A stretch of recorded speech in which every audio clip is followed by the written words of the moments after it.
নারী জাতি খুব ভয়াবহ জাতি। এই ছেলে, আজ থেকে তুমি কোনোদিন আর কোনো মেয়ের সাথে প্রেমের গল্প করো না। তুমি ধ্বংস হবে, তোমার বাপ ধ্বংস হবে, তোমার বংশ ধ্বংস হবে, তোমার জাতি ধ্বংস হবে।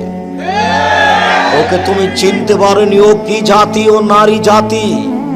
তুমি ওকে চিনতে পারোনি, তোমাকে ধ্বংস করার জন্য এসেছে। তুমি ধ্বংস হবা, তোমার বাপ ধ্বংস হবে, তোমার বংশ ধ্বংস হবে, তোমার জাতি ধ্বংস হবে, কেউ রক্ষা পাবা না। তুমি ওকে চিনতে পারোনি। আল্লাহর নবী বলছেন, মা তারাক্তবাদী ফিতনাতান নাযার আলা রিজালা মিনান নিসায়ে, আমার জীবনে আমি ছাড়িনি কোনো বস্তু যেটা পুরুষের জন্য বেশি বিপজ্জনক হতে পারে নারীদের চেয়ে। আমার জীবনে আমি ছাড়িনি কোনো বস্তু যেটা পুরুষের জন্য বেশি বিপজ্জনক হতে পারে নারীদের চেয়ে। আমার জীবনে আমি ছাড়িনি কোনো বস্তু যেটা পুরুষের জন্য বেশি বিপজ্জনক হতে পারে নারীদের চেয়ে। নারী হচ্ছে পুরুষের জন্য সবচেয়ে বেশি বিপজ্জনক বস্তু। মুহাম্মদ সাল্লাল্লাহু আলাইহি সাল্লাম বলেন, ও নারী জাতি, মা রাই তো আমি দেখিনি তোমাদের চেয়ে কাউকে আজহাবাইল রাজুলিল হাজিম, যে বুদ্ধিমানের বুদ্ধিকে নষ্ট করতে পারে। তোমরা এমন জাতি যে বুদ্ধিমানের বুদ্ধিকে নষ্ট করতে পারো। ও নারী জাতি, তোমরা এমন জাতি যে বুদ্ধিমানের বুদ্ধিকে নষ্ট করতে পারো।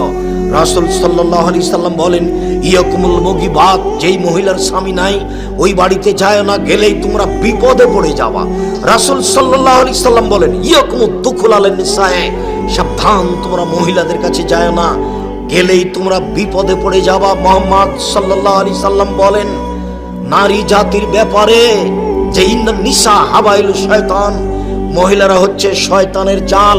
আল্লাহ তাআলা বলেন, নিশ্চয় মহিলাদের ষড়যন্ত্র কঠিন আর শয়তানের ষড়যন্ত্র দুর্বল। উপস্থিত বৈঠকের মুসলিম বোন, আমি আপনাকে শয়তান বলে গালি দিনি, আমি আপনাকে শয়তানের জাল বা শয়তানের চেয়ে খারাপের কথা বলিনি। আপনি সম্মানী শিক্ষিতা মহিলা, আপনাকে আমি আয়েশার মতো মনে করি, খাদিজার মতো মনে করি।